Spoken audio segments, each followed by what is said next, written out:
एक बड़े शहर में गुड्डू और बबलू दोनों भाई एक साथ रहते थे। दोनों भाइयों ने कॉलेज भी पूरा कर लिया। उनके परिवार में अब कोई नहीं था। वो अपने चाचा के यहाँ रहते थे। अब हमारा कॉलेज भी पूरा हो गया। मुझे लगता है भाई कि अब हमें कोई बिजनेस कर लेना चाहिए। हमें उसके लिए बहुत पैसे चाहिए होंगे जो हमारे पास नहीं है। हम चाचा से पैसे ले लेते हैं। उन्होंने हमें पढ़ाया लिखाया है, हम उनसे पैसे कैसे ले सकते हैं? अब हमें कमाकर उन्हें देना चाहिए, क्योंकि चाचा ने ही माँ बाप के जाने के बाद हमें पाला है।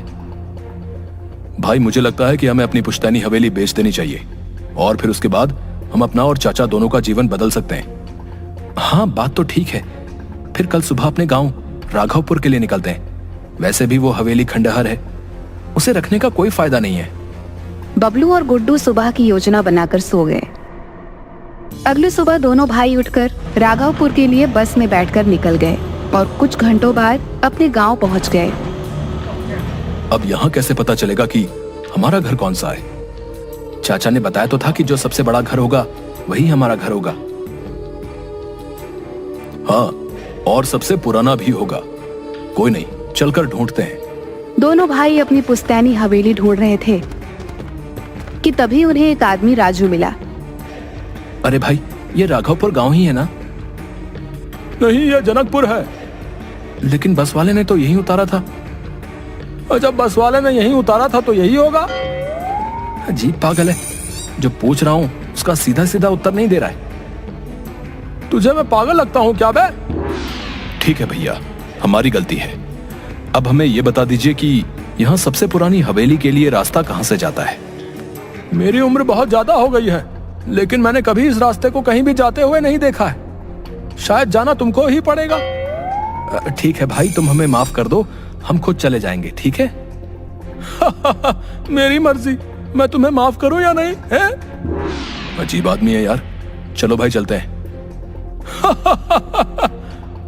इसके सच में ही स्क्रू ढीले हैं। राजू अकेले ही खड़े होकर हंसने लगा। गुड्डू और बबलू दोनों पुरानी पुश्तैनी हवेली को ढूंढने के लिए आगे बढ़ गए।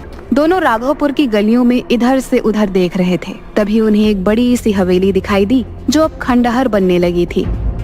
ओह, ये हमारी हवेली। इसको हम ढूंढते ढूंढते पागल हो गए थे। हाँ, चलो अब इसके अंदर चलते हैं और इसको 1-2 दिन में ही बेच देंगे। हाँ, हमें इसे जल्द से जल्द बेचना होगा। दोनों भाई अंदर गए। तभी अंदर से एक बूढ़ा व्यक्ति भीखू निकल कर आया। कौन है इस खंडहर में? आज कौन आया है? काका, आप कौन हैं? हम इस घर के मालिक हैं, लेकिन आप कौन हैं? इस घर के मकान मालिक? अरे कम से कम मुझ बूढ़े से झूठ मत बोलिए। तुम्हें क्या चाहिए मुझे ऐसे ही बता दीजिए। काका, आप भी कमाल करते हो।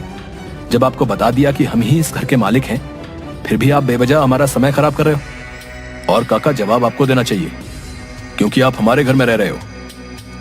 हम इस हवेली के वारिस हैं, गुड्डू और बबलू। ठीक है बच्चों, अगर तुम इस हवेली के अपने होने का दावा करते हो तो ठीक है, मैं मान लेता हूं, लेकिन मैं इस घर की रखवाली करता आ रहा हूं। ठीक है काका, आप हमारे परिवार के बारे में कुछ जानते हो क्या? मैंने इस घर के मालिकों की नौकरी की है, लेकिन मैं तुमको तभी कुछ बता पाऊंगा जब तुम परीक्षा में सफल हो जाओगे। कैसी परीक्षा? इस घर के मालिक ने एक पुश्तैनी कुल्हाड़ी इस हवेली में गाड़ दी थी। तुम्हें उस कुल्हाड़ी को उखाड़ना होगा। लेकिन हम उस कुल्हाड़ी को क्यों उखाड़ेंगे? क्योंकि अगर तुम उस कुल्हाड़ी को उखाड़ पाए तो यह साबित हो जाएगा कि तुम इस घर के असली वारिस हो। कुछ समझे नहीं, आप कैसी बातें कर रहे हैं? कुल्हाड़ी उखाड़ना भी इतना बड़ा काम होता है क्या कि उसी से हमारे बारे में पता चलेगा? हाँ, अगर तुमने उस कुल्हाड़ी को उखाड़ दिया तो मैं मान जाऊंगा कि यह घर तुम्हारा ही है, क्योंकि इतने वर्षों से यहाँ अनेक दावेदार आ चुके हैं, लेकिन उस कुल्हाड़ी को कोई भी नहीं उखाड़ पाया है। ये कैसी परीक्षा है? ये मेरे लिए अजीब है। मैं तुम्हें तुम्हारे माँ पापा के बारे में भी बताऊंगा। हमारे माँ पापा का देहांत हो चुका है। इसके अलावा कुछ और भी रहस्य है। अगर ऐसा है तो ठीक है, हम दोनों परीक्षा देंगे, लेकिन उस कुल्हाड़ी को उखाड़ने के बाद क्या होगा? ये सब तो तुम्हें कुल्हाड़ी उखाड़ने के बाद ही समझ आएगा, क्योंकि जादुई कुल्हाड़ी है तो कुछ तो खास होगा। ठीक है, कुल्हाड़ी कहाँ है? बेटा देख लेना, अगर तुम सच में इस हवेली के वारिस हो तभी इस कुल्हाड़ी को उखाड़ने की कोशिश करना, वरना जान से भी हाथ धो सकते हो। हम सही हैं, इसलिए हमें कोई डर नहीं है। इसलिए अब जल्दी से उस कुल्हाड़ी के पास ले चलो। भीखू उन्हें हवेली के अंदर ले गया। वहाँ एक पेड़ था ये पेड़ की जड़ में जो कुल्हाड़ी है, तुम्हें उसे उखाड़ना है, ठीक है? वैसे आज तक कोई पहली परीक्षा को ही पास नहीं कर पाया है। अगर तुमने इसे उखाड़ दिया तो मैं तुम्हें आखिरी परीक्षा दूंगा। इतनी सी कुल्हाड़ी के लिए हमें डरा रहे थे। इसको उखाड़ना मेरे बाएं हाथ का काम है। हाँ ठीक है, अब इसको उखाड़ो। अगर तुम सच में इस हवेली के वारिस निकलोगे तो मेरी भी जिम्मेदारी खत्म हो जाएगी। हाँ ठीक है, इसे अभी उखाड़ता हूँ और आपको जल्द ही जिम्मेदारी से मुक्त कर दूंगा। बबलू ने कुल्हाड़ी को पकड़ा, लेकिन उसे वो हिला भी नहीं पाया। क्यों, तुम भी झूठे हो? तुम भी माया के लालची निकले और मेरा दिल फिर से तोड़ दिया। मुझे बच्चों का इंतजार है। आप हमारा विश्वास कीजिए, ये घर हमारा ही है। तुम असफल हो चुके हो। रुकिए, अभी मैंने कोशिश नहीं की। ठीक है, तुम भी कोशिश कर लो, और हाँ, जब कोशिश करके थक जाओ तो यहाँ से चुपचाप चले जाना, वरना मैं तुम्हारा भी वही हाल करूंगा जो मैंने बाकी सबका किया है। उसकी जरूरत नहीं पड़ेगी। गुड्डू ने भी कोशिश की, लेकिन कुल्हाड़ी इस बार भी नहीं हिली। भीकू निराशा लेकर पीछे मुड़कर वापस अपनी टूटी खाट पर जाने लगा। गुड्डू और बबलू ने एक साथ कुल्हाड़ी को पकड़ा तो इस बार चमत्कार हो गया, क्योंकि इस बार बिना किसी मेहनत के कुल्हाड़ी हाथ में आ गई। अचानक से एक बहुत तेज आवाज आई। भीकू ने आश्चर्य से पीछे मुड़कर देखा। तुम वापस आ गए। आज मैं बहुत खुश हूँ, क्योंकि आज इस घर में भी फूल खिल गए। मैंने इसे इतने वर्षों से बंजर ही देखा है। मेरी आंखें तरस गई थी।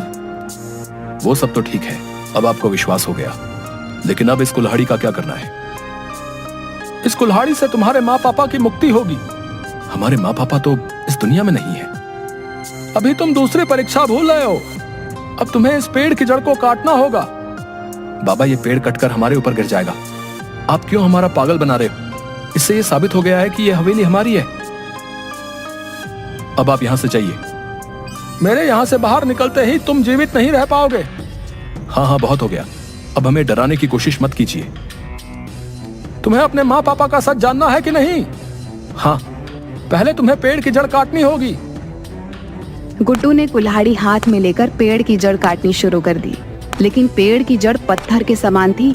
वो कट ही नहीं पा रही थी। गुड्डू को पसीने आ गए। फिर बबलू ने कोशिश की।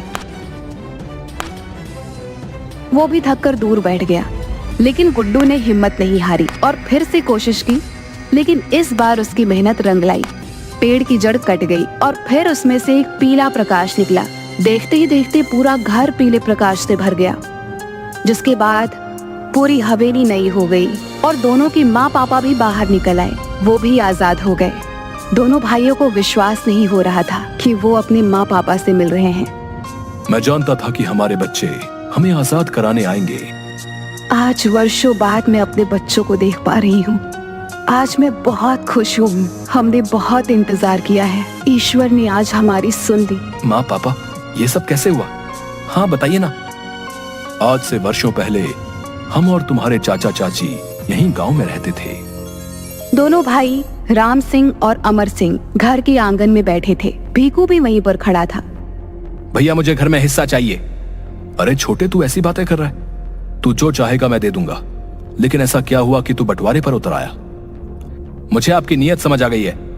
मेरी कोई औलाद नहीं है, इसलिए आप अपने दोनों बेटों के लिए मेरी जायदाद भी हड़पना चाहते हैं। छोटे, तुझे कोई भ्रम हुआ है। तू अपने बड़े भाई पर ऐसा इल्जाम लगा रहा है। तुझे शर्म नहीं आती? अगर ऐसा नहीं है तो आप मुझे अपने दोनों बच्चे और सारी जायदाद दे दो। तुम सारी जायदाद रख लो, लेकिन मेरे बच्चों की तरफ आंख उठाकर भी मत देखना, नहीं तो देख लूंगा तुम्हें। फिर क्या हुआ पिताजी? फिर अगले दिन तुम्हारे चाचा ने हम दोनों को मारकर इस पेड़ के नीचे गाड़ दिया और खुद तुम दोनों को लेकर शहर भाग गया। लेकिन वो भूल गया था कि हमारी आत्मा के होते हुए वो जायदाद नहीं ले सकता, इसलिए वो ले नहीं पाया। भीखू ने बहुत मदद की है, क्योंकि भीखू जब शहर से सामान लेकर वापस आया तो उसने आवाज लगाई। मालिक साहब, मालिक साहब, मालकिन, आप सभी कहाँ हैं?